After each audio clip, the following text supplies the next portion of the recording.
bienvenidos a todos a esta sede de la Real Asociación de Hidalgos de España, que ya con la normalidad de fuera pandemia, pues seguimos con nuestras conferencias.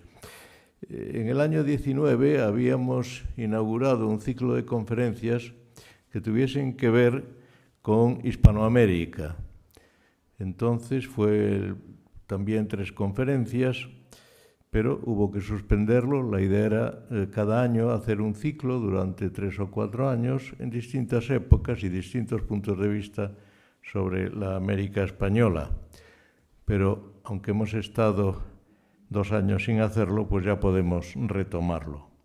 Y en esta ocasión, pues son 3 conferencias, la de hoy, otra el día 13 y otra el día 14, que tienen que ver, la primera, el gran fraude del Perú, el uso de la plata de Potosí en peligro; la del día 13, el patriotismo criollo en el orbe indiano, una forma de identidad hispana; y el día 14, el Tribunal del Santo Oficio en Indias. Así que esperamos que todos continúen viniendo los próximos días. Y hoy, la primera conferencia, pues la va a dar el doctor José María de Francisco Olmos. Realmente presentar al profesor de Francisco pues es bastante inútil, ¿verdad? Pero bueno, es una formalidad que hay que cumplir, pero ya lo conocen todos perfectamente, de manera que diré 3 o 4 cosas, nada más. Es licenciado en Geografía e Historia, en la especialidad de Historia Medieval. Es doctor en Historia Medieval, que obtuvo el Premio Extraordinario de Doctorado, y es profesor titular de Ciencias y Técnicas Historiográficas en la Universidad Complutense de Madrid, en donde ha sido decano de la Facultad de Ciencias de la Documentación. Pertenece a distintas academias, es académico de número y secretario de la Real Academia Matritense de Heráldica y Genealogía y correspondiente de las Reales Academias de Historia y de Jurisprudencia y Legislación y de muchas cosas más, pero quiero destacar que ahora es subdirector de nuestra revista Hidalguía, que edita la Asociación de Hidalgos. Y también es director y profesor en el curso que esta asociación imparte sobre genealogía heráldica y nobiliaria. Ha recibido infinidad de premios y tiene infinidad de trabajos, pero como dije, todos lo conocemos tanto que lo mejor es escucharlo.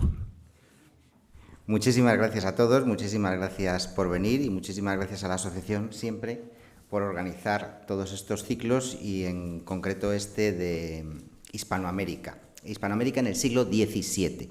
Las 3 conferencias van a ser sobre el siglo XVII y vamos a ver distintos aspectos de la sociedad indiana, como se ha dicho, a través de la Inquisición, del patriotismo criollo y de la economía, como es mi caso. Bueno, en mi caso no es exactamente de la economía, sino de la moneda en concreto y de un gran fraude que hubo, que fue internacional y nacional. Y lo veremos casi como cuando se hace una disección de un juicio, ¿no? ¿Quién metía mano, quién no metía mano, por qué se hacía, por qué no se hacía?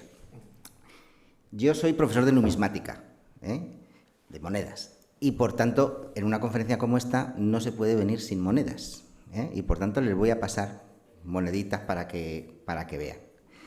En primer lugar, bueno, les pongo las que les voy a pasar, se lo explico, y luego ya vamos hablando. Mire, estas 3 piezas, no, que no lo he puesto, o sí lo he puesto, no lo he puesto. ¿Cómo va? Tiene que venir José a decírnoslo. A ver. ¿Qué ha pasado? ¿Sí? ¿Le he dado? A ver. Bueno, les voy a pasar tres monedas del siglo XVII hechas en Potosí antes del fraude. Provienen de un naufragio del siglo XVII. Son reales de A8, la pieza más importante de plata que había, y verán que al llevar casi 400 años hundidas, pesan menos de lo que deberían pesar, porque normalmente una pieza de plata grande suele perder el 10% de su peso cada 100 años sumergida. Y entonces verán que no pesa lo que debería pesar esa pieza. Luego les voy a pasar un real de A8 hecho en España, en Madrid, para que lo comparen con esas piezas. Primero pasaré dos de las del naufragio, para que las vean tranquilamente, son iguales, y luego una del naufragio y la de Madrid, para que comparen el peso y el tipo, porque la única diferencia en el tipo es que las hechas en España llevaban el escusón de Portugal en las armas reales, y las hechas en América no, nunca. Entonces es una manera de diferenciar una pieza de otra. Aquí ya lo tenemos. No. Vale, que yo ya lo veía ahí y ahora irá saliendo. Entonces esas son las 4 primeras, que son las anteriores al fraude.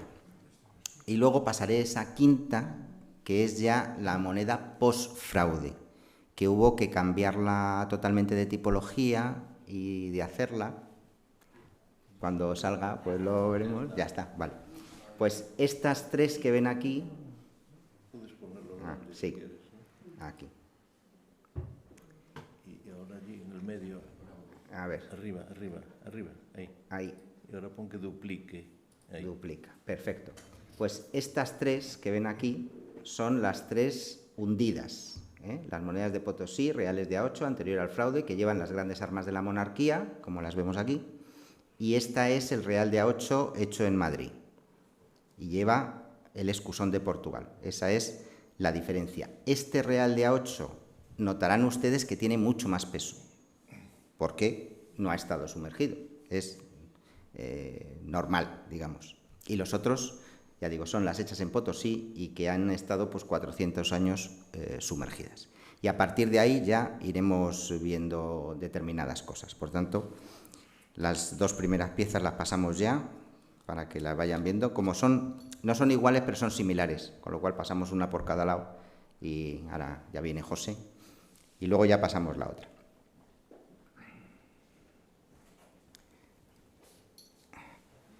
Bien. Vamos a irnos al principio. José, no, una por cada lado, porque como son similares, es simplemente que se vean cómo son. Y esta es la que vamos a ver luego, la del post-fraude. Bueno, vamos a empezar. Lo que hay que tener en cuenta en esta época es que no es como ahora. Las monedas valían porque eran monedas de oro o monedas de plata y tenían un peso que les daban una aceptación internacional. Cuando el mundo se hace europeo, a partir del siglo XVI, Europa empieza a explorar y conquistar el resto del mundo, va a haber un eurocentrismo y una moneda comercial europea que va a ser divisa en todos los lugares. La moneda de plata, no moneda de oro, moneda de plata, porque los grandes mercados del Pacífico son monometalistas de plata. China, Japón, Corea, la India se mueven con moneda de plata, no con moneda de oro. Por eso la moneda de plata española es la que domina en todo el Pacífico.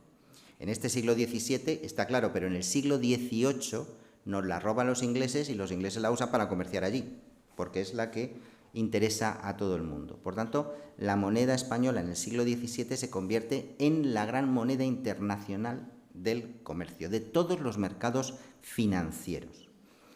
Es verdad que muchas veces no es España quien controla esos flujos, porque como ya sabemos estamos siempre endeudados hasta los ojos y normalmente recuerden a Quevedo, cuando una moneda de plata llega a España va a enterrarse a Génova, que son nuestros prestamistas, y desde Génova ya por toda Europa. Pero es la plata española la que domina. Y el real de A8 es como se llama en el siglo XVII, pero normalmente todos nosotros hemos oído hablar de peso fuerte, duro. El duro, hasta el famoso duro de plata de Amadeo y tal, es el real de A8, para que nos hagamos una idea. Pues bien, esta moneda internacional Ahora esta tiene que ir por un lado y volver por el otro, porque hay que comparar las dos. La que ha estado hundida y la que no ha estado hundida. Bueno, pues esta moneda internacional, los gobernantes siempre han tenido la idea de ¿por qué no saco algo más de la moneda? Hacer un pequeño fraude, bajo un 3%, un 5% y dejo igual el valor de cambio. Esto se ha hecho siempre, se ha hecho en Roma, lo hizo Alfonso X, pero al final, ¿qué hace el mercado? Es un poco como ahora. Si usted me baja la cantidad de plata y no me cambia el valor, yo subo el precio para recibir la misma cantidad de plata. Es decir, el mercado no es controlable por el poder político. Y eso se sabe desde siempre, pero hay muchos políticos que no lo entienden. ¿Qué vamos a hacer? Que vayan a estudiar un poco. Estudiar historia, no economía, que estudien historia. Bueno, pues el primer fraude de esta época lo hizo Felipe II. Es lo que llamo el pequeño fraude segoviano. ¿Han visto ustedes todas estas monedas que son monedas mal hechas? Porque se hacían a mano, una a una. Y claro, pum, pum, pum, pum, y salen como salen. Lo importante era qué peso tenían, porque eso era lo que le daba su verdadero valor. Pero Felipe II recibe un regalo de su primo, el archiduque Fernando del Tirol, que en Tirol había una ceca magnífica, Hall, que inventaron máquinas para hacer monedas. Y eso es el famoso ingenio de Segovia, que seguro que todos lo conocen. Cualquier persona que haya ido a Segovia ven que allí está un patrimonio industrial mundial, el ingenio de Segovia, que se llamaba así, y pertenecía directamente al rey, no pertenecía a la corona, sino al rey. Y ahí salen monedas perfectas, redondas totalmente, con una calidad magnífica. Entonces, Felipe II decide hacer unas monedas perfectas, con fecha, pero uno de los ensayadores eran las personas como notarios que garantizaban que esa moneda tenía el peso y la ley que tenía que tener.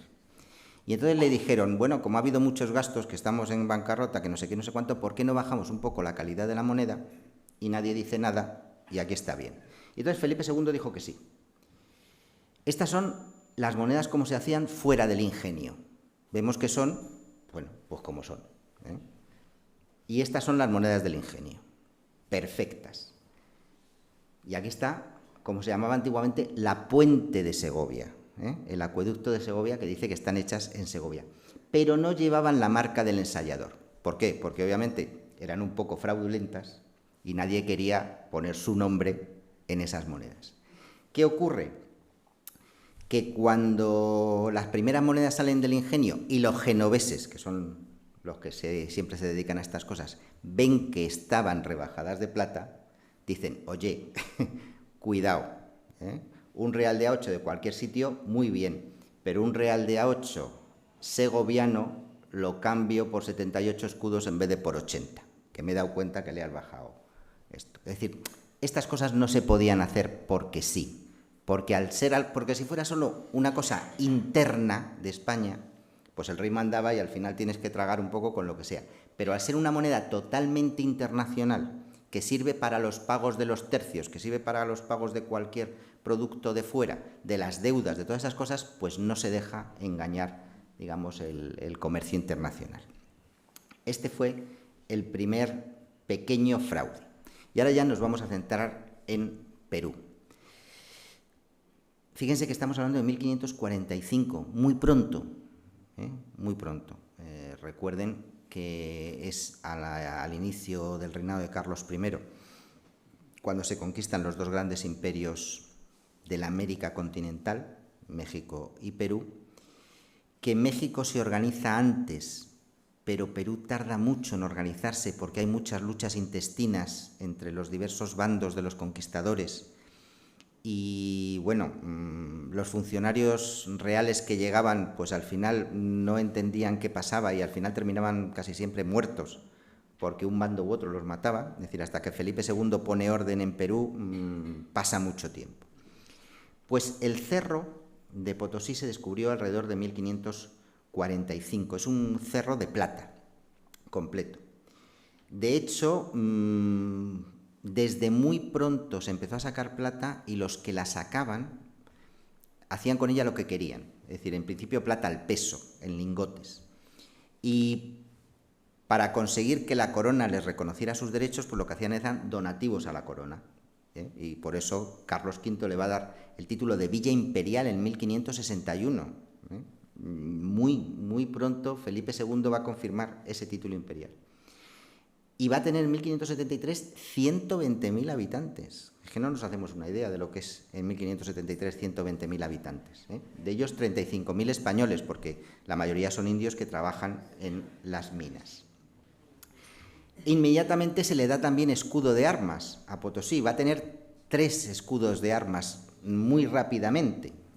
Y lo importante del escudo de armas es el cerro de Potosí.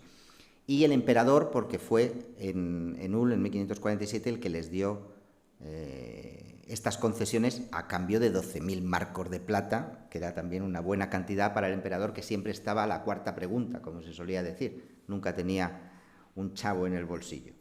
Bueno, pues primero Carlos V, luego Felipe II en 1565 y luego el virrey del Perú en 1575, como vemos siempre, el águila imperial, las armas de Castilla, las columnas como referencia a la divisa de Carlos V, y aquí abajo, donde tendría que estar la granada, está el cerro en el segundo modelo, y en el centro, de nuevo el cerro, en el tercer modelo. Es decir, en el siglo XVI la ciudad de Potosí ya se ha consolidado como un centro importantísimo de extracción y comercialización de plata. Bueno, aquí están los datos de las armas, tampoco es lo que hay que decir, sino la diferencia con el resto del territorio, es decir, tenía un desarrollo mucho más avanzado que el resto del territorio. Aquí tenemos el virrey y por qué les da las armas y los dice, pues porque es una villa muy importante, porque colabora con el imperio, etcétera, etcétera, etcétera. Y aquí tenemos una historia de la villa imperial de Potosí, con los primeros escudos, y cómo ya en el siglo XVII, a principios, ya se sabía de la riqueza de Potosí. Y se sabe por el Quijote o por cómo la gente hablaba normalmente, ¿no? Y incluso ahora, ¿no? Yo todavía, las abuelas decían, vales un Potosí, vales un Potosí.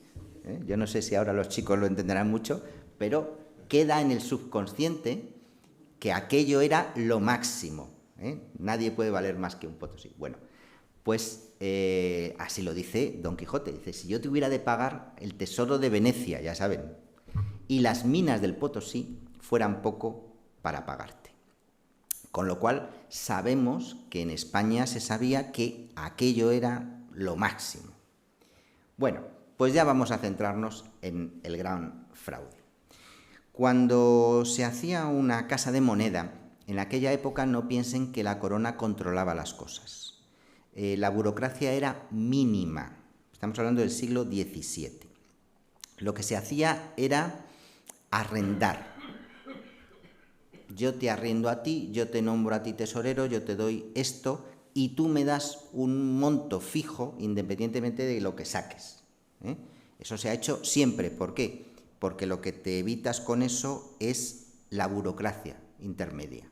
Entonces dice, yo necesito ahora mismo 50.000 ducados o medio millón de ducados. Y un señor dice, pues yo se lo doy. ¿A cambio de qué? A cambio de que me dé usted pues el beneficio de las salinas durante 3 años.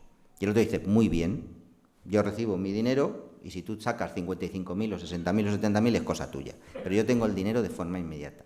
No pensemos en la administración como es la administración ahora, que todo lo controla el Estado de forma burocrática. En aquella época no. En aquella época era una relación entre los particulares y la corona o el Estado, que fijaban unas relaciones y cada uno en su ámbito de influencia, mientras se cumplieran los pactos no había problemas. Y eso es lo que tenemos que entender. Bueno,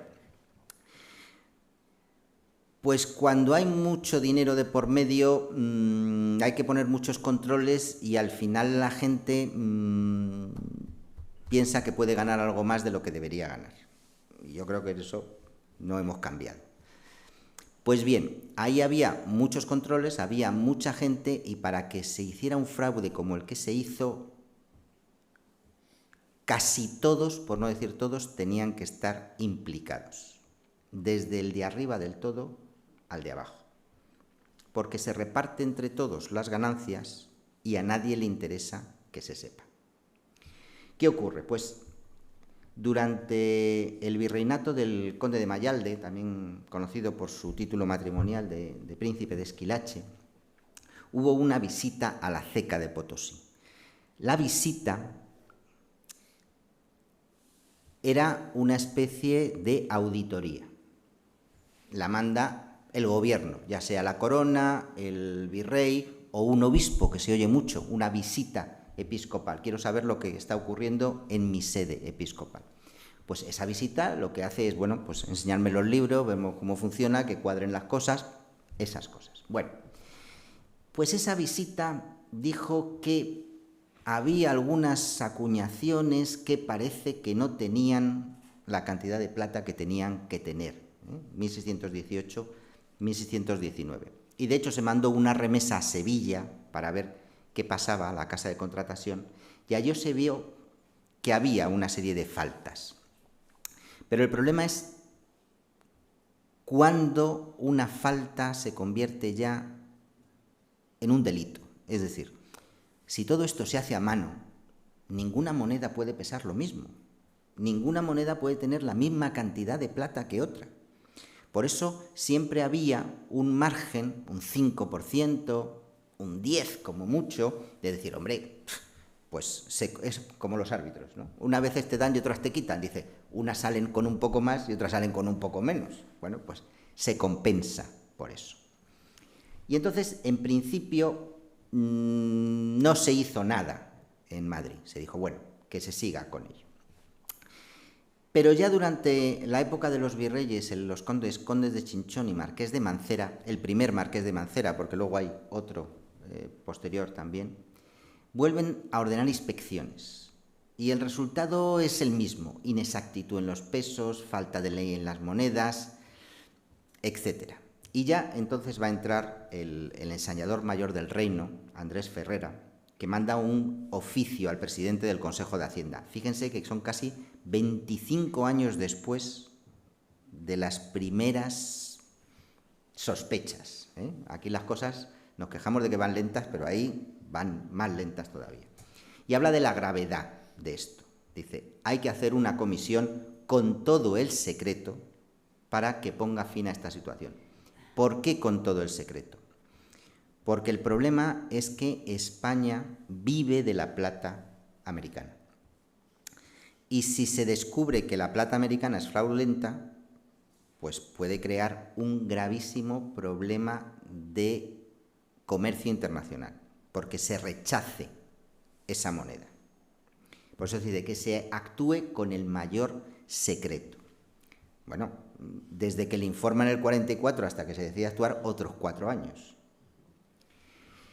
Y aquí pues ya interviene todo el mundo. La casa de contratación, que informa de que muchos comerciantes ya no aceptaban la moneda de Indias realizada en el Perú hasta que no se comprobara con un ensayo que tenía que tener la plata que tenía que tener. Que algunas autoridades dentro de España, como luego veremos las autoridades aragonesas, informaban de que en algún ensayo se había visto que en los pesos potosinos de 8 reales faltaban hasta 3 reales, con lo cual estamos hablando de una cantidad importante. Y ya el rey dijo, pues ya no podemos parar, hay que ver en serio lo que ocurre. Y en la última remesa llegada desde Perú, se dio cuenta de que el fraude relativo medio era del 25% en cada peso, que es mucho dinero, una cuarta parte. Y por tanto se ordenó ya una investigación oficial a cargo del presidente de la audiencia de Charcas. Los presidentes de las audiencias eran como nuestros presidentes de tribunal supremo autonómico, y la audiencia de Charcas es la que tenía Potosí, es decir, todo lo que es actualmente Bolivia, norte de Argentina, más o menos. Y se encarga este señor, Francisco Nestares Marín, que fuera con plenos poderes para ver qué había pasado. Y Nestares lo hace, y busca y encuentra a ensayadores, a industriales, a alcaldes, a proveedores, es decir, a todo el mundo. A todo el mundo. Porque, repito, estas cosas no se pueden hacer si no está todo el mundo en el ajo. Porque teóricamente hay muchos controles. Y, por tanto, si todos los de los controles no están en el ajo, pues al final te pillan. Y entonces está el industrial que llevaba la pasta de metal. Está el alcalde, que no es un alcalde como nosotros entendemos, es un alcalde de justicia. No es un alcalde gubernativo, sino un alcalde de justicia. Y están los ensayadores, que son los que tienen que poner las cosas. Y entonces, a partir de ahí, se vio qué monedas y qué ensayadores estaban implicados. Entonces se empezaron a llamar a las monedas como por los nombres del ensayador. Es decir, si el ensayador se llamaba Rocha, pues las rochunas que llevaban la marca de ese señor. Y aquí quiero comentar una cosa sobre el virrey, Mancera, que ya no estaba, él ya no era el virrey, pero había protegido a todos estos, había pedido para ellos premios, hábitos y de todo, y obviamente cuando hicieron la investigación se encontró al intermediario, que era una persona que trabajaba en la casa del virrey, como servidumbre. Al final al virrey no se le encausó, pero vamos, yo particularmente opino que el virrey se llevaba también su parte, pero bueno, ahí estamos. Estas cosas al final cada uno tiene su nivel de responsabilidad y digamos que al virrey no se le acusó formalmente, pero ya digo que yo creo que ahí había gente metida en ellos. Se destituyó y encarceló a un montón de gente, no voy a decirles los nombres porque no les van a decir nada de ellos, pero los cargos fueron complicidad en la falsificación. Y al final hubo ejecuciones. Obviamente los ejecutados, como siempre pasa, son los menos importantes. La gente de nivel medio se le pusieron penas pecuniarias, porque al final la corona, si dice me cargo a este, sí, pero yo no saco nada. Entonces dice, si a mí me ha defraudado, pues le pongo una multa de 100.000 o de 200.000 y de 300.000 y por lo menos recupero parte del delito, ¿no? Esto era una cosa común, no pensemos que era algo extraordinario. Las penas judiciales era lo normal. En aquella época no había cárceles civiles, estaban las cárceles de la Inquisición, pero no cárceles civiles como tal. Y lo que se pagaban eran penas pecuniarias. O arrestos domiciliarios para la gente muy importante. Te arrestaban, todos habrán oído hablar de la princesa de Éboli. Bueno, pues la princesa de Éboli la metieron en la cárcel. ¿Cuál era su cárcel? Su palacio. Su palacio, la pusieron un arresto domiciliario y ya está, en este caso. Bueno, dejemos ahí el fraude. Se encontró a todas esas personas, se les encausó, se les condenó, pero el problema es, ¿y ahora qué? Es decir, ¿qué hacemos con esa masa monetaria que sabemos que es fraudulenta? Pues en principio se intentó hacer una cosa racional, pero el problema es que con la moneda y con los mercados se suele decir que el miedo es libre. Dice, ¿por qué sube o qué baja la bolsa ahora tal? Pues por alguien que ha estornudado o ha dicho al lado de alguien una palabra que se le ha entendido mal. Pues entonces aquí dicen, no, mire, hemos visto que las monedas hechas por este ensayador solo tenían un 10% mal, las estas por estas un 20%, las esas por esta tal, y por tanto les vamos a poner una marca y en vez de 8 reales, pues se cambian a 7,5, a 7 o a 6,5, es decir, por lo que tiene que ser. Y se retira toda la plata antigua que llega a las arcas del Estado. Es decir, no se vuelve a poner, sino que es para fundir. Y así coges toda la masa monetaria. Sé que esto a veces parece un poco complicado, pero es una cosa bastante lógica. ¿Qué ocurre? Pues que la gente dijo, ¿y me voy a fiar ahora, después de todos estos años, de que de verdad los de 8 son a 7,5 o a 7 o a 6,5? No, al final la gente lo que hacía era rechazarlo todo. O ponerse un premio. Es decir, no, esta tiene que valer 7,5. Dice, pues a mí o me la cambias a 7 o a 6 o no te la acepto. Es un intercambio entre particulares y dicen, oye, que yo te pago con esto. Dice, sí, me pagas, pero no a 7,5. A 7, a 6,5 o a 6 porque no me fío. Y como no me fío, pues esto es lo que hay. Y por tanto, hubo durante un periodo de principios de los años 50 que se intentó desde la administración, el conde de Salvatierra fue el que era el virrey, hacer esta racionalización del fraude, pero que al final no funcionó. No funcionó ni dentro ni fuera. Aquí tenemos algunas monedas de esas fraudulentas que ven que llevan marcas. ¿Ven esa coronita por aquí? O esa aquí. Bueno, pues esas marcas indicaban a la población si eran de 7,5, de 6, de 6,5 o de lo que fuera. Aquí vemos otros ejemplos, aquí se ve yo creo muy claro, pero ya digo, el problema es que la gente no se fiaba de ello.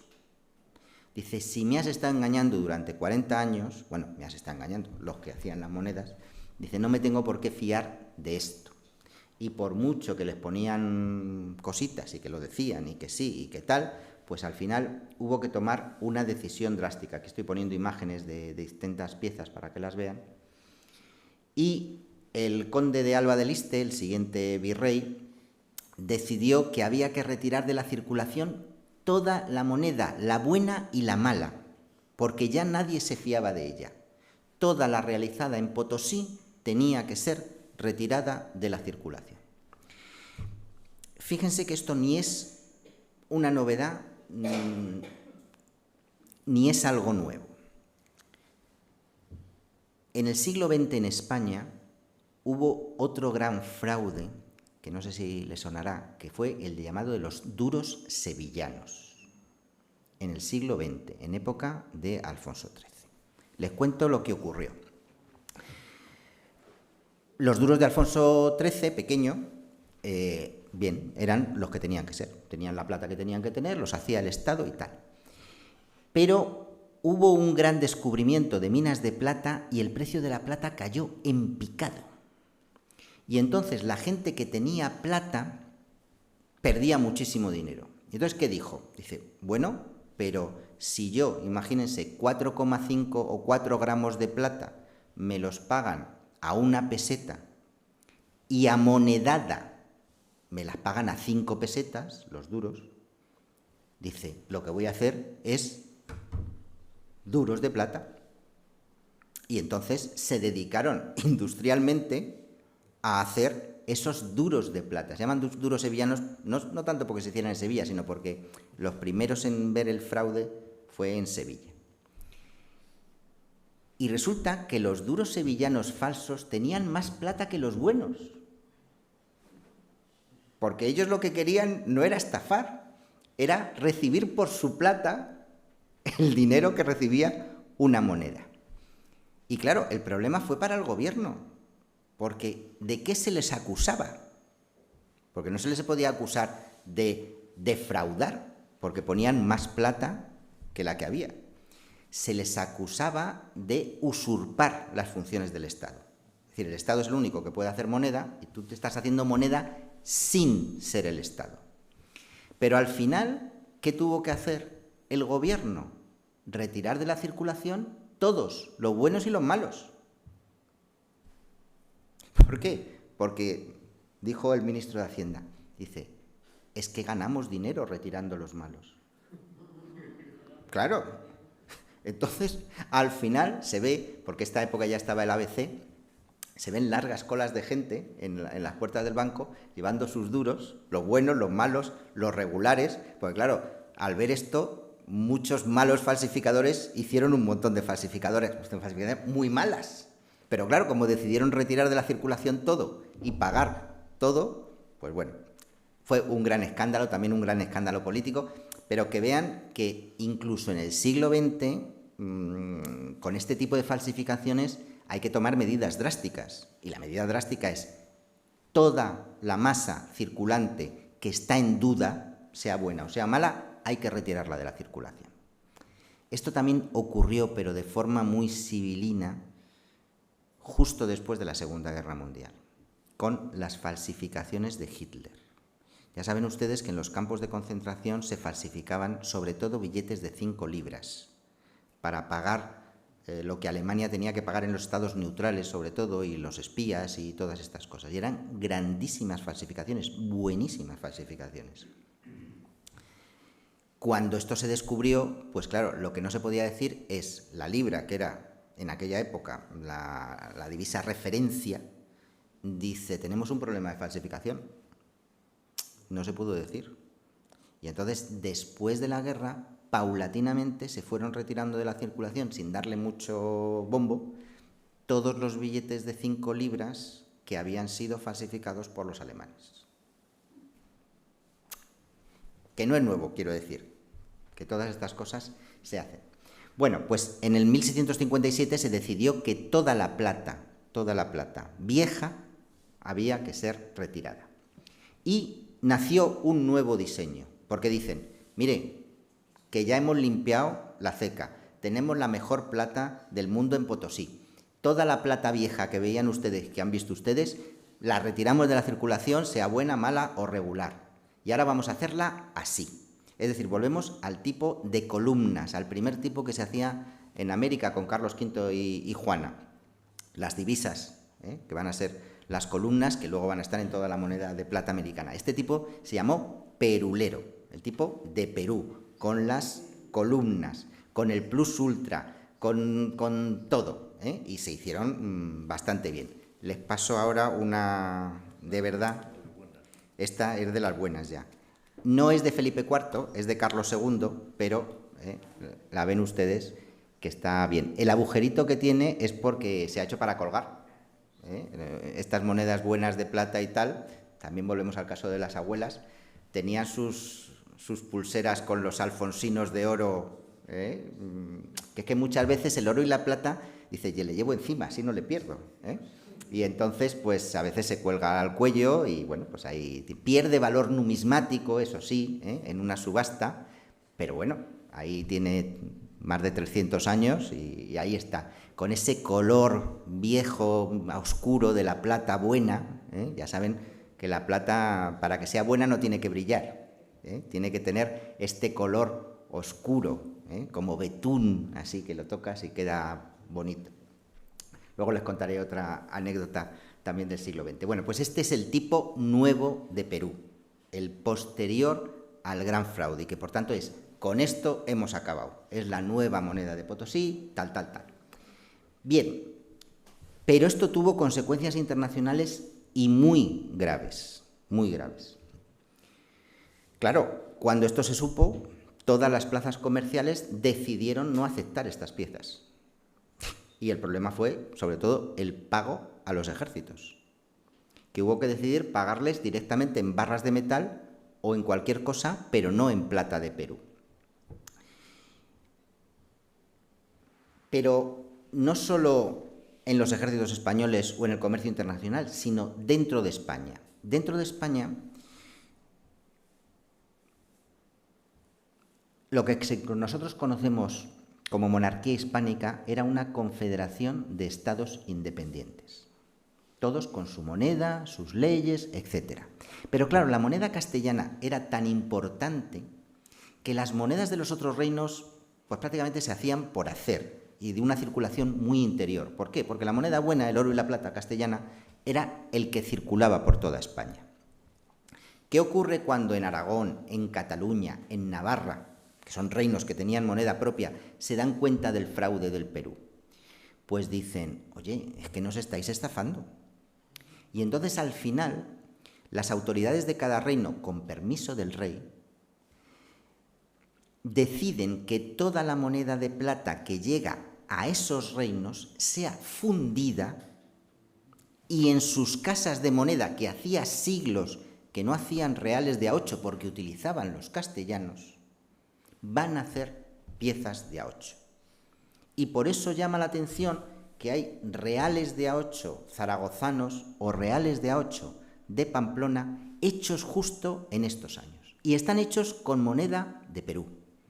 Es decir, si tú haces un análisis, como esto tiene una trazabilidad, tú puedes coger cualquier pieza de metal y tú puedes saber de qué mina ha salido. por las impurezas. Es decir, tú dices, me lo estoy inventando, en Perú tiene que tener un 3% de manganeso, un 2% de pirita, un tal. Y es la trazabilidad que te sale de Potosí. Y si es de otra mina, pues otra. Por tanto, lo que quiero decirles es que se hacen pregones, se hacen provisiones y dicen, oye, toda la pieza de plata que llegue de Perú, que no circule, que vaya a las arcas, que se funda y que se reacuñe, ya con la nueva normativa. Y por eso tenemos estos preciosos reales de A8 1651 en Zaragoza, o estos de Navarra. Este es un cincuentín, el único cincuentín no castellano, que se hace en Navarra con plata peruana. Fíjense también que en Navarra siempre han mantenido el numeral. Felipe VI de Navarra, es nuestro Felipe IV. Por tanto, se ve un periodo muy corto, en los años 50, que los reales de 8, es decir, las monedas de más valor en plata, solo se hacen en Aragón y Pamplona en estos años concretos, y siempre con moneda de plata por el fraude. Y un caso excepcional. En estos años, desde 1640, ya saben, la famosa crisis de 1640 con el conde duque de Olivares y cómo se rebela Cataluña y se hace francesa y pasa a ser parte del Reino de Francia. Y está 12 años luchando contra Felipe IV hasta que don Juan José de Austria va allí y toma la ciudad, Barcelona. Bueno, pues en medio del sitio de la ciudad, ya cuando no tienen nada los barceloneses, el mariscal duque de Schomberg, que era el virrey francés, hace una tasa de lo que pueden pagar, de lo que no se puede pagar, de todas estas cosas, y se dice que el real de A8 mexicano se cambia a 34 reales. Dice, pero el de Perú menos. O sea, ya ellos mismos, estando como estaban, decían, sí, pero la moneda peruana sabemos que es mala y, por tanto, que no se utilice. Y esto lo cuenta un señor que estuvo allí, y lo cuenta y dice, en la taula, es decir, en la tabla de la ciudad, cuando se llevaba todo el mundo a llevar allí sus monedas a que les cambiaran por las tasas que habían dicho, dice, se llenó de oro y de plata en 2 días. Dice, pero no se admitía real de A8 mixturado ni perolero. Mixturado era que no estuviera bien, que no se vieran las armas. Y el perulero, porque nadie se fiaba de él. Pero que no te fías de él en una ciudad que está sitiada y que va a caer en 3 días. Bueno, pues aún así decían, sí, pero si tú traes una moneda de Perú, no vale. Bueno, pues aquí tenemos a nuestro Juan José de Austria, que es el que toma la ciudad, y bueno, la Setzena de Barcelona, que es la que controlaba eso, pues daba los cambios, el real de A8 mexicano o sevillano, bien, pero los de Perú no se admitían, y esto lo hacía 10 días antes de caer la ciudad. Es decir, seguían teniendo muy claro lo que valía, lo que no valía, lo que se podía hacer y lo que no se podía hacer. ¿Qué quiero decir con esto? Que se había generalizado que la moneda de plata peruana, Potosí antigua, es decir, la de antes del cambio de tipo, era mala y que no se podía aceptar de ninguna manera. Que para lo único que valía era para fundirse. Se funde, se afina y se saca de nuevo. En los reinos españoles, fuera de España, en Perú y en todos los sitios. Por eso, la gran idea de cambiarlo totalmente. Y en Castilla, que es quien hace las monedas, se va a ver también que antes, fundamentalmente, en Castilla hay 2 cecas importantes, que son Segovia y Sevilla, en esta época. Madrid no es importante en esta época. Pero había otras muchas cecas que se dedicaban sobre todo a hacer moneda de vellón, que era la que se utilizaba para ir a comprar el pan. Pero ¿qué ocurre? Que como llegaba tantísima plata peruana, al final en Castilla se decidió también que toda la plata peruana que llegaba había que fundirla. Y en todas las cecas, por raras que sean, dentro de las cecas castellanas, vamos a encontrar también en estos años 50 reales de A8 que no se acuñaban, repito, desde hacía siglos, y todos con plata peruana. Y aquí les pongo algunos ejemplos. Esta es una pieza de Toledo, esta es de Madrid, esta es de Valladolid. La ceca de Valladolid es rarísima en acuñaciones de plata, es fundamentalmente de vellón.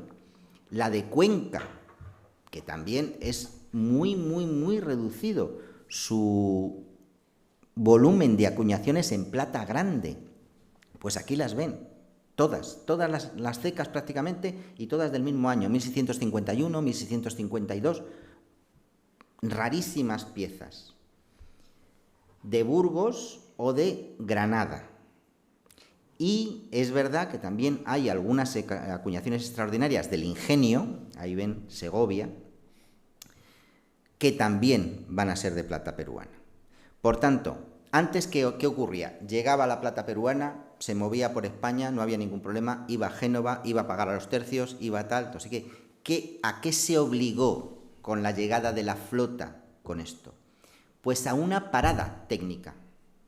Es decir, te ha llegado, voy a decir, 1 tonelada de plata y tú antes, pues pum, pagabas todas las deudas que tenías inmediatamente, pum. Ahora no. Ahora esa tonelada de plata se tenía que redistribuir por España, volverse a acuñar, o sea, volverse a fundir y volverse a acuñar. Y con eso volver a pagar. Porque nadie te aceptaba, ni dentro ni fuera, las monedas con la marca antigua de Perú, de Potosí.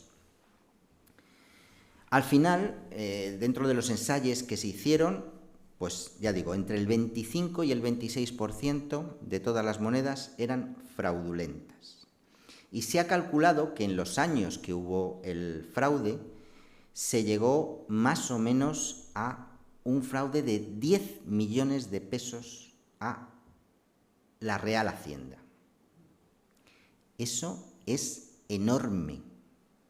Ya sé que no nos hacemos una idea, pero un peso de estos era mucho dinero en aquella época, mucho dinero. Un peso de estos son alrededor de 250 maravedís. El maravedí es para comprar el pan, más o menos, que nos hagamos una idea. Pues esto valía 250, 260, 270, 280, dependiendo de cuánto de plata tuviera y tal.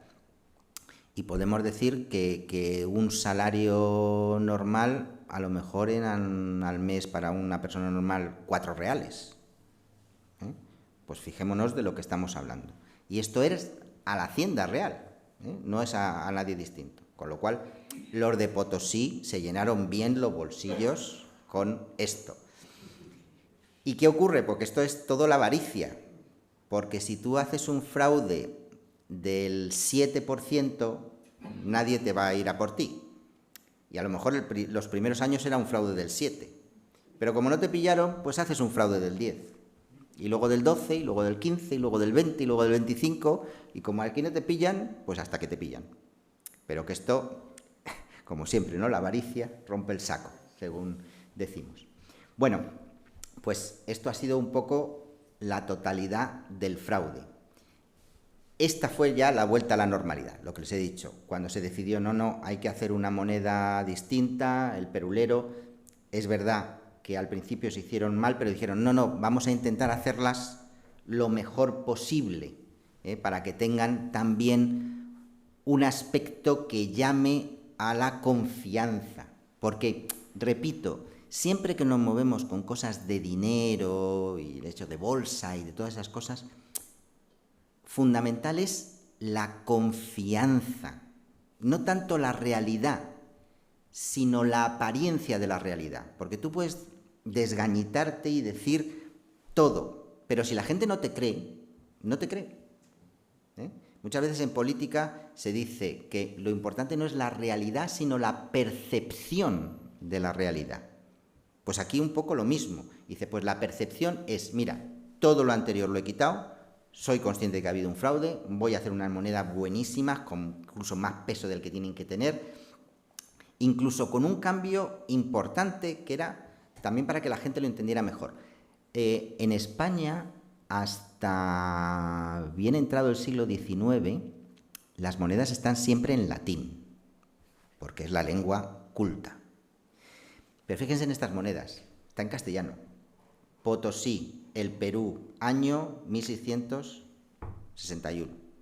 Es decir, para que cualquier persona pudiera leerlo sin tener problemas, no que ponga hispanear un rex, no sé qué, no sé cuánto, no, te lo pongo en castellano, para que veas que esta va a ser la moneda de verdad, que no va a haber ningún problema, que vamos, lo que queramos.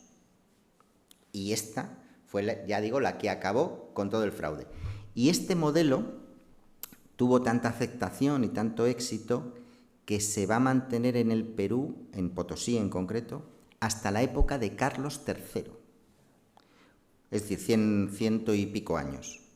Carlos III va a hacer su última reforma monetaria con la pragmática de Aranjuez de 1772, que es la que obliga ya a que todas las monedas lleven su cara. Si han visto las monedas de Carlos III, pues todas con su cara. Vestido de civil en las que se hacen en la península y vestido a la romana en las que se hacen en América. Y en todas las monedas que se hacen en América, viniendo de Potosí, se colocan las columnas a los dos lados del escudo de España, vamos, del escudo pequeño, del abreviado.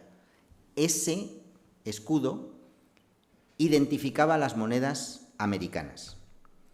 Cuando se pierden las colonias americanas, bueno, no las colonias, las provincias americanas, los reinos indianos,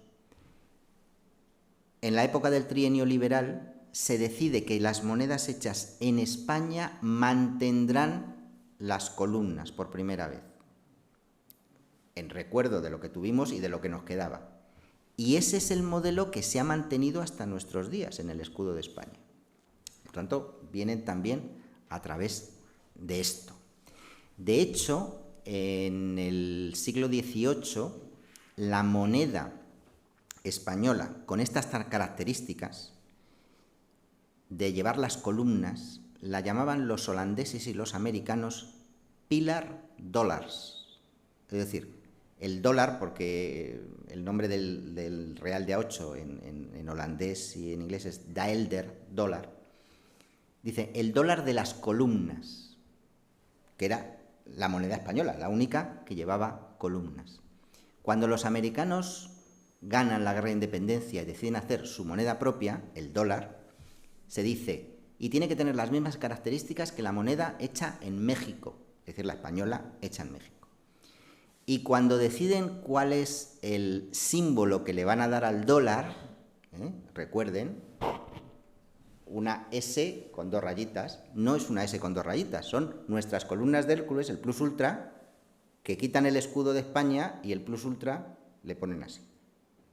Es decir, nuestra moneda fue la moneda de referencia desde la época de Carlos I hasta la época de Fernando VII, en todo el mundo.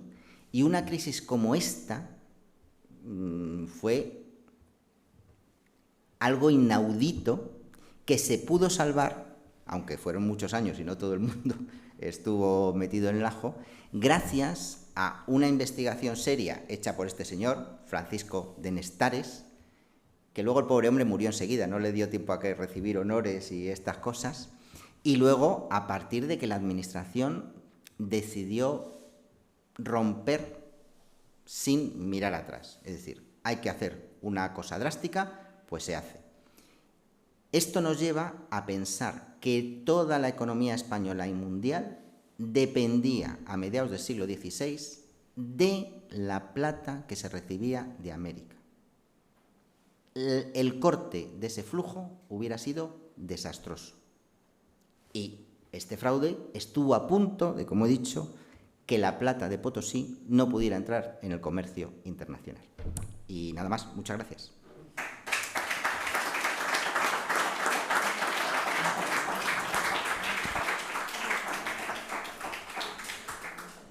Muy bien, yo creo que a todos nos ha encantado esta exposición. Novedosa, interesante. Seguro que hay alguna pregunta o alguna opinión. Yo quiero preguntar esto.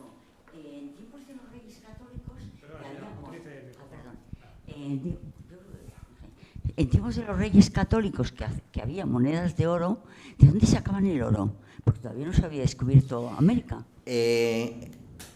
Primero, las monedas de los Reyes Católicos, hay que decir dos cosas. La diferencia entre las monedas de los Reyes Católicos y a nombre de los Reyes Católicos. Era tan buena la moneda de los Reyes Católicos que se siguió haciendo sin ningún cambio hasta 1566. 50 años después de que se muriera Fernando el Católico. Porque era aceptada por todo el mundo.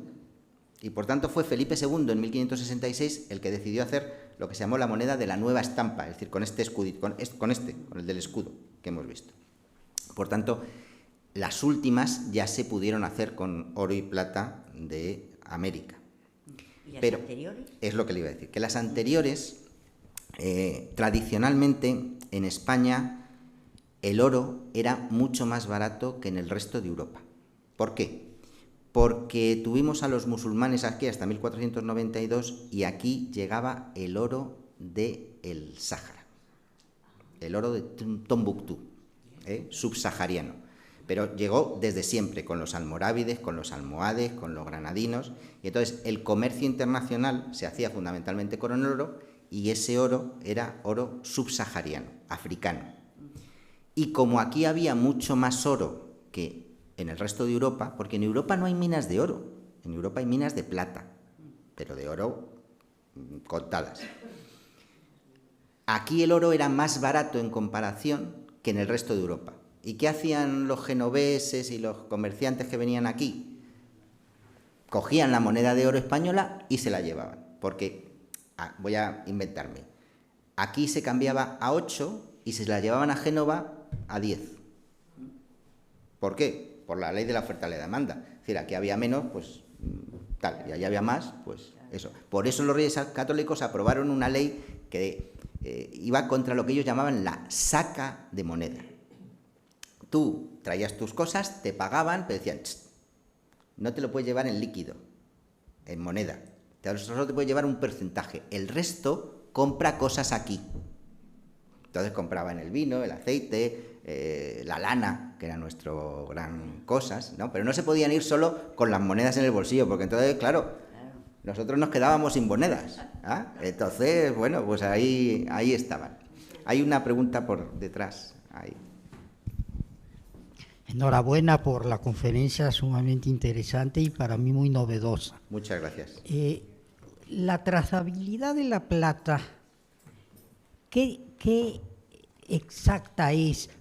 Pregunto. 100%. Sí, pero una mina que está situada a 50 kilómetros de otra mina, es la tiene 100%. Vamos a ver, el problema es tener una base de datos. Quiero decir, si yo de esa mina no tengo en mi base de datos lo que tengo que tener, pues claro, no la puedo identificar. Es decir, todas estas cosas no van porque tú pita y te dice Potosí. No, te da unos porcentajes. Entonces tú te vas al libro de porcentajes y dices, ¿quién tiene estos porcentajes? Por eso digo que tienes que tener una muestra de todas las minas. Si tú tienes una muestra de todas las... Cada mina es única, da igual que estés a 50 kilómetros. Entonces, si tú tienes una suficiente base de datos de minas, tú puedes decir al 100% de qué mina sale. Porque, ya digo, todas son únicas. Y claro, bueno, cada vez es más complicado porque la gente lo hace mejor, pero yo recuerdo hace unos años una extraordinaria colección de aurios romanos, maravillosa, que me pidieron a mí hacer un informe y yo digo, son maravillosos, fantásticos, digo, tienen todo lo que tienen que tener, tal, pero como se suele decir, dice, es demasiado bueno.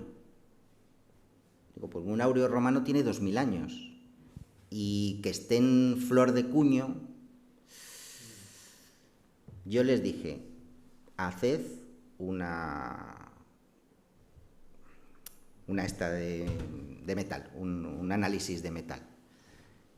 Oro colombiano. Pero claro, eso hace 100 años no se sabía. Es decir, tenía que ser el ojo del experto. que dijera, sí, sí, esto es una moneda romana que tiene todas las características, no sé qué, no sé cuánto, pero ahora que hay esas posibilidades, pues dices, oye, o yo qué sé, oro de Sudáfrica. Dice, pues mira, los romanos no tenían oro de Sudáfrica. Entonces, eso es lo bueno de las nuevas tecnologías. Lo malo de las nuevas tecnologías es que los que van por el mal camino también aprenden cosas y ahora se hacen unas monedas o se limpian con rayos láser, que es que...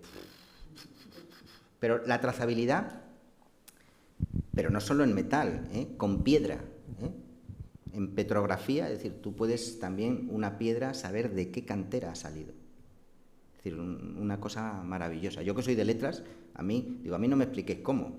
Vosotros que lo habéis hecho, lo tenéis, los ingenieros, los que sean. Pero ahora con las nuevas tecnologías, si se sabe en el porcentaje de cada cosa, también sí, pueden hacer la mezcla. Pero eso es muy difícil, muy complicado y no creo que merezca la pena en eso. O sea, todo es posible.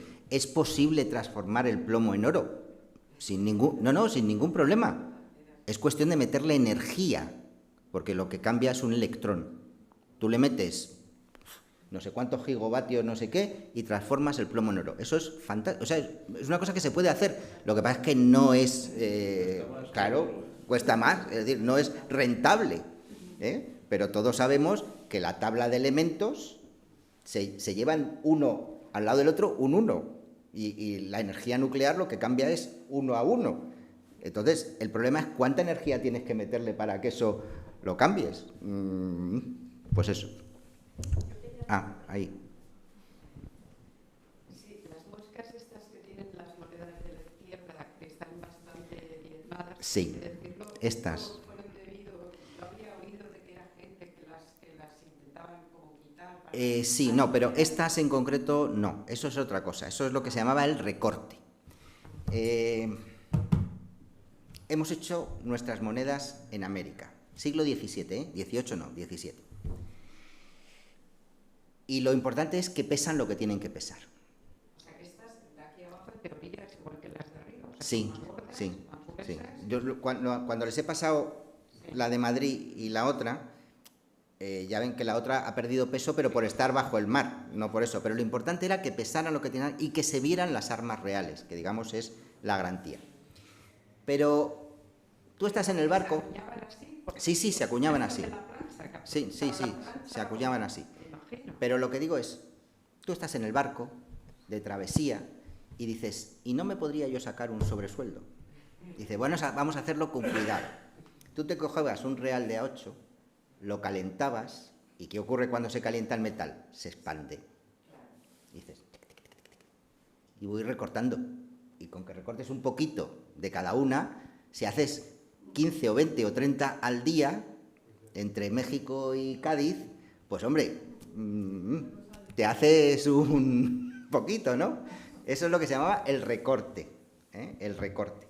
Yo tengo precisamente un real de A8, o sea, doblado y sí. también que le falta antimordido, así. Sí, pues eso es lo que se hacía normalmente en las travesías. Otra cosa es que estén mal acuñadas, o sea, mal acuñadas, como se hacía en aquella época. A veces salían pues, con más cosas, con menos cosas, pero estas son que se calentaban y se recortaban. Y claro, es que al final la plata es la plata y había mucho que mover. Y precisamente por esto, en época de los Borbones, se ordenó poner a las monedas lo que tenemos ahora, que es una especie de girola, un cordoncillo alrededor. ¿Qué ocurre? Que con el cordoncillo evitas la expansión. Porque además decían, oye, si te llega una con cordoncillo que está expansionada, no se acepta. ¿Por qué? Porque has intentado hacer trampa. Y entonces ya a partir del siglo XVIII, con esa mecanización del cordoncillo, ya no se hace, no hay ese problema con las piezas de plata. Pero vamos, todo el mundo hace lo que tiene que hacer.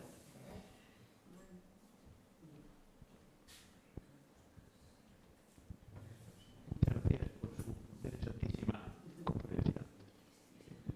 Hemos hablado del tema que esa plata durante 250 años cruzó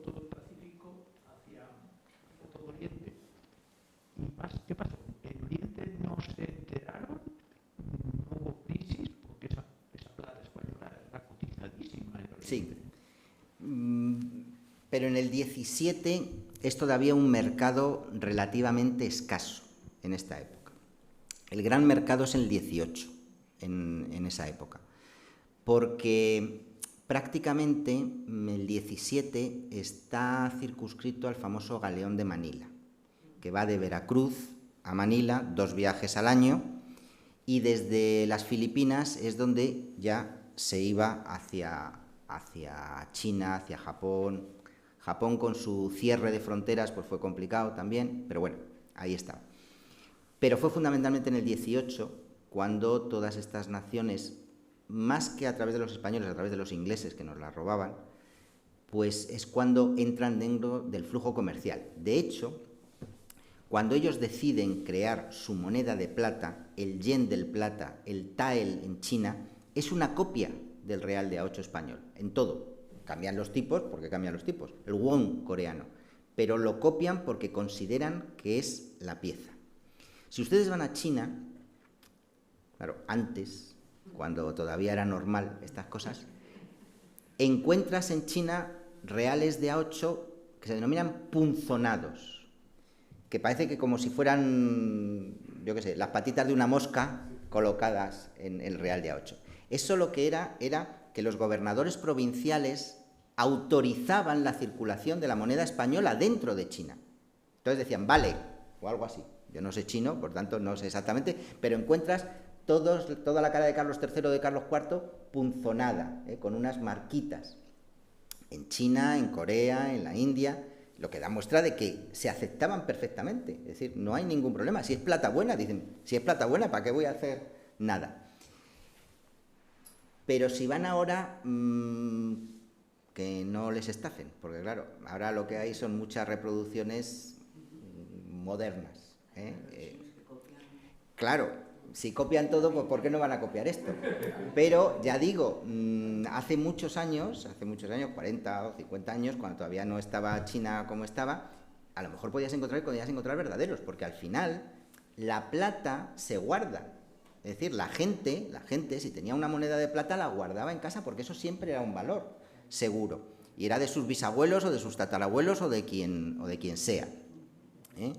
Y hemos encontrado también, incluso en la India, pero no en la India pacífica, sino en la India del Golfo Pérsico, del otro lado, donde había el circuito portugués. Porque como ya sabemos que en esta época Portugal y España estaban unidos, pues por el circuito portugués, a partir de Goa, Adén y lo que era el Cuerno de África, pues hemos encontrado ahí. Yo recuerdo un amigo que en el Mar Rojo, cuando estaba en Egipto, entró en una tienda y se trajo un real de A8 hecho en Cartagena de Indias. Obviamente quien se lo vendió no tenía ni idea, pero él era una persona avezada y dice, esto me ha pagado las vacaciones y más. Porque claro, lo vendió por mucho más dinero del que eran. Pero bueno, que eso hay que tener suerte y tener también ojo. Entonces, y además ahora con toda la protección que hay de bienes de interés cultural, uno no puede llevarse de un país cualquier cosa. Más que nada porque te puedes meter en un lío. Tú has llegado a una tienda de antigüedades y dices, quiero comprar eso, y digo, pues hágame un papelito. Un papelito, no vaya a ser que en la aduana o en el aeropuerto me digan que yo lo he comprado legalmente, ¿no? Y esas cosas. Pero bueno, en esa época todavía no era importante. ¿Alguna pregunta más? ¿Alguna cuestión más? Ahí. Sí, bueno, nada, que enhorabuena por la conferencia.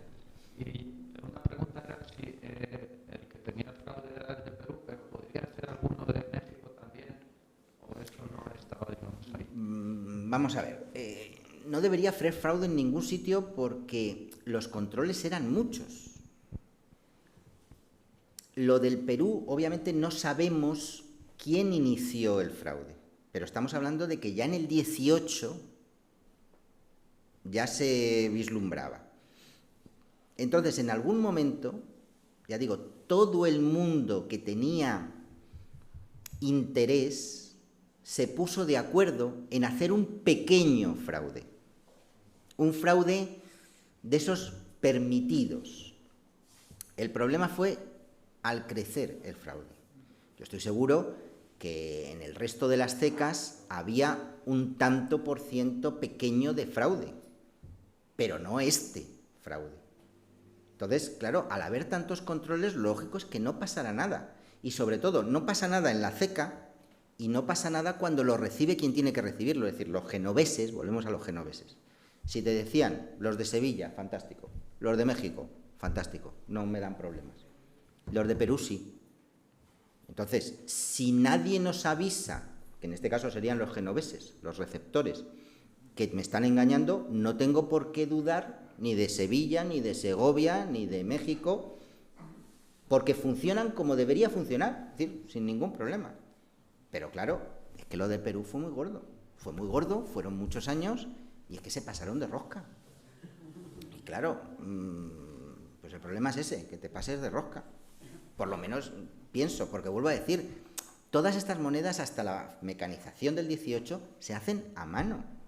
Tú no puedes exigir que todas las monedas pesen lo mismo, porque no puede ser. Por eso a veces había que recortarlas, porque después se pesaban y las que pasaban de en peso más de un 2% o un 3%, como eso era pérdida para el Estado, o bien se recortaban o bien se volvían a fundir. Pero había lo que se denomina feble, que es decir, hombre, esto tiene que pesar 24. Bueno, pues si pesa 23 tampoco pasa nada. Pero claro, si ya te pasas de rosca, pues es que... ese es el problema. ¿Alguna cosa más?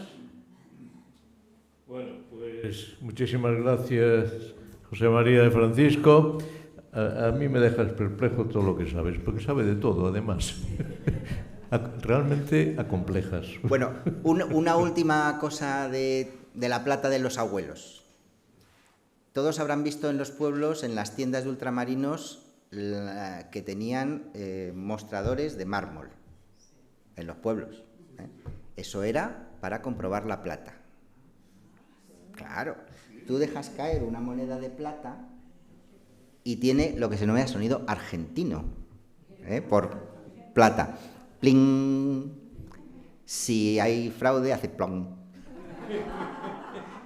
Pero que es una cosa que todos hemos visto en los pueblos de veraneo y tal, que la mayoría de las tiendas tenían mármol en las tiendas, y era cuando todavía se usaban monedas de plata, que era para dejar caer la moneda y sonar, que es el pling, esa es la buena, y el plon, esa es la mala. Ahora, como no hay moneda de plata, pues no pasa nada, ¿no? Ya cambiarán, pero todo el mundo estaba atento a estas cosas, para que no dieran gato por liebre. Muchas gracias a todos.